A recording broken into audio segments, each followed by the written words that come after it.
దగ్గరికి వెళ్దాం. ఉమ్మడి ఖమ్మం జిల్లాకి సంబంధించిన వరకు ఖమ్మం జిల్లాది ఒక కొద్దిగా విశిష్టమైనటువంటి ప్రాంతం. అక్కడ అధికార ప్రతిపక్షాలతో పాటుగా వామపక్షాల పార్టీల ప్రభావం, ఇతర పార్టీల ప్రభావం, పక్క రాష్ట్రం ప్రభావం కూడా చాలా ఎక్కువగా ఉండేటువంటి ఆస్కారం ఉన్నటువంటి ప్రాంతం. ఖమ్మంలో సిచ్యువేషన్ ఎట్లా ఉంది నారాయణ? ఉమ్మడి ఖమ్మం జిల్లా వ్యాప్తంగా కూడా 7 మున్సిపాలిటీలో ఒక కార్పొరేషన్కు కౌంటింగ్ జరగబోతుంది. మరి కాసేపట్లో 8 గంటలకి కౌంటింగ్ ప్రక్రియ అయితే ప్రారంభమవుతుంది. ముందుగా మీరు చెప్పినట్లుగా ఖమ్మం జిల్లా అనేది రాష్ట్ర రాజకీయాలు ఒక ఎత్తు అయితే, ఖమ్మం జిల్లా రాజకీయాలు ఎప్పుడు కూడా చాలా భిన్నంగా ఉంటాయి.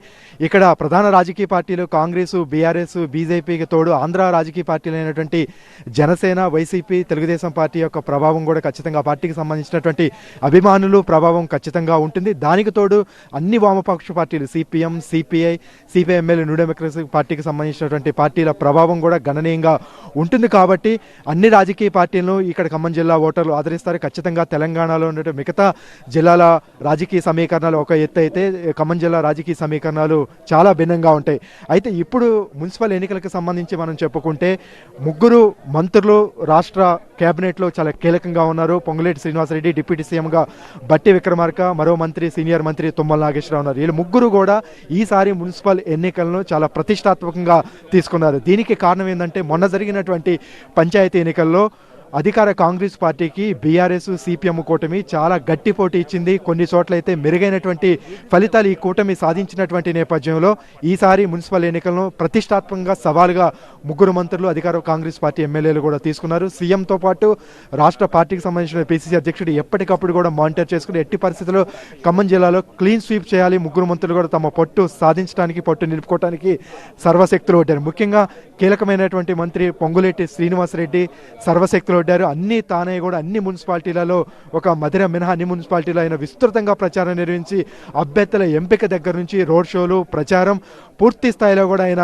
సర్వశక్తులు కూడా ప్రత్యేకమైనటువంటి దృష్టి పెట్టినటువంటి నేపథ్యంలో ఆయన ఒక సవాలుగా తీసుకున్నారు. ముఖ్యంగా ఆయనకు సంబంధించి పాలేరు నియోజకవర్గంలో ఏదులాపురం మున్సిపాలిటీ ఉంది.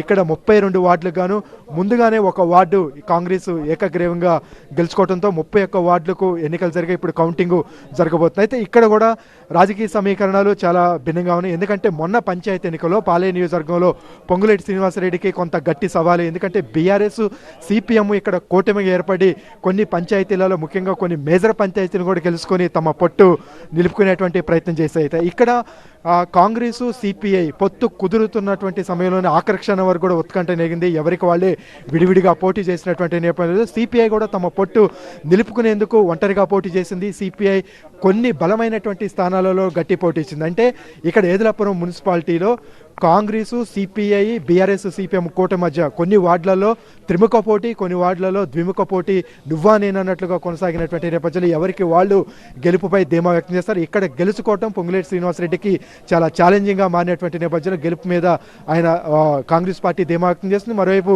సిపిఐ, బీఆర్ఎస్, సిపిఎం కూటమి కూడా ధీమా వ్యక్తం చేసినటువంటి పరిస్థితి. మరో డిప్యూటీ సీఎం బట్టి విక్రమార్క మధిర మున్సిపాలిటీలో కూడా 23 వార్డులోనే ఇక్కడ గెలుపు ఆయనకి ప్రతిష్టాత్మకమైనది. ఎప్పుడు అసెంబ్లీ ఎన్నికలకు కూడా లేని విధంగా ఆయన ఇక్కడే మధిర మున్సిపాలిటీలోనే మకాం వేసి అభ్యర్థుల ఎంపిక దగ్గర నుంచి ప్రచారం వరకు ప్రతి మినిట్ టు మినిట్ ఆయన మానిటర్ చేసిన పరిస్థితి. అంటే ఆయన ఎంత సీరియస్గా తీసుకున్న అర్థమవుతుంది. ఇక్కడ పక్కన ఆంధ్ర సరిహద్దు ప్రాంతం కాబట్టి ఖచ్చితంగా టీడీపీ ఓటు బ్యాంక్ ఇక్కడ కీలకంగా మారుతుంది.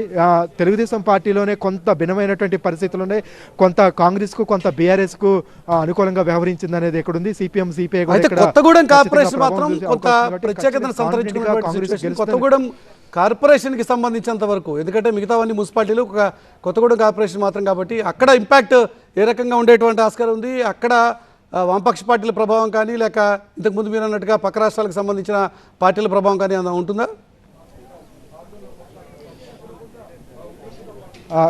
ఖచ్చితంగా సార్. కొత్తగూడెం కార్పొరేషన్ అంటే ఇప్పుడు ఉమ్మడి ఖమ్మం జిల్లాలో కొత్తగూడెం కార్పొరేషన్కి ఎన్నికలు జరిగాయి. ఒకే కార్పొరేషన్ కాబట్టి ఇక్కడ 60 డివిజన్లోనే మున్సిపాలిటీ నుంచి కార్పొరేషన్గా అప్గ్రేడ్ అయిన తర్వాత తొలిసారిగా జరుగుతున్నాయి. దీని మీద మేయర్పేట మీద తమ జెండా ఎగరవేయాలని ఖచ్చితంగా అధికార కాంగ్రెస్, ముఖ్యంగా పొంగులేటి శ్రీనివాసరెడ్డి ఇక్కడ ఇన్ఛార్జిగా ఉన్నారు. ఎట్టి పరిస్థితుల్లో కాంగ్రెస్ గెలవాలనే ఆయన పట్టుదలతో ఉన్నారు. ఇక్కడ ప్రధానంగా మనం చూస్తే అసెంబ్లీకి, పార్లమెంట్ ఎన్నికలకి కాంగ్రెస్, సిపిఐ కలిసి మిత్రపక్షంగా పోటీ చేశాయి. కానీ ఈ ఎన్నికల్లో మాత్రం ప్రత్యర్థులుగా తలబడుతున్నాయి. ఎట్టి పొత్తు కుదరలేదు కాబట్టి సిపిఐ ఒంటరిగా పోటీ చేసింది. మరోవైపు బీఆర్ఎస్ ఒంటరిగా పోటీ చేసింది. కాంగ్రెస్ ఇక్కడ విచిత్రంగా సిపిఎం ఇక్కడ కాంగ్రెస్తో కలిసింది. 60 డివిజన్లకి 58 డివిజన్లు కాంగ్రెస్ పోటీ చేస్తే 2 డివిజన్లు సిపిఎం పోటీ చేసి మిగతా డివిజన్లలో కాంగ్రెస్కు మద్దతు తెలిపింది. అంటే వామపక్షాలు చెరొక దారి ఇక్కడ ఎంచుకున్నట్లుగా కూడా మనం స్పష్టంగా చూడవచ్చు. కాబట్టి సిపిఐ సిట్టింగ్ ఎమ్మెల్యే కోనోని సాంబశివరావు ఇక్కడ ఒకే ఒక ఎమ్మెల్యే ఉన్నారు కాబట్టి ఆయనకు కూడా చాలా ప్రతిష్టాత్మకంగా మారింది. ఎందుకంటే చివరి వరకు ఆకర్షణ వరకు కూడా పొత్తుల మీద అనేక చర్చలు ప్రతిష్టంభనలు ఏర్పడినప్పటికీ కూడా ఒంటరిగా వెళ్లాలనేది కాంగ్రెస్ నిర్ణయం తీసుకోవడంతో సిపిఐ కూడా ఒంటరిగా పోటీ చేసినటువంటి పరిస్థితి. ఇక్కడ జనసేన కూడా బీజేపీ పార్టీలు కూడా విడివిడిగా పోటీ చేసినటువంటి నేపథ్యంలో కొంతమేర ప్రభావం చూపించే అవకాశం ఉంది. అయితే తెలుగుదేశం ఓటు బ్యాంక్ కూడా ఇక్కడ కీలకంగా మారే అవకాశం ఉంది.